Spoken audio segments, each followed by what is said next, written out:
आशीर्वाद सेवा संगठन पक्षर डॉक्टर बाबा साहेब आंबेडकर श्राद्ध वार्षिक पालित हो जाइछि। डॉक्टर बाबा साहेब आंबेडकर 68तम श्राद्ध वार्षिक अवसर में आशीर्वाद सेवा संगठन पक्षर श्रद्धांजलि अर्पण करा जाइछि।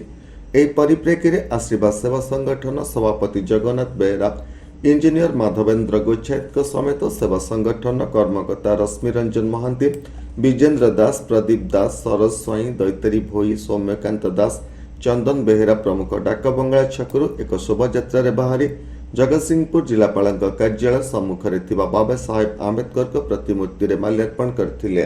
आज यही पवित्र दिवस रे आम जगतसिंहपुर जिला सदर महकुमा कलेक्टर पड़िया बाबा साहेब आंबेडकर जो श्राद्ध दिवस आज पालन होउछि।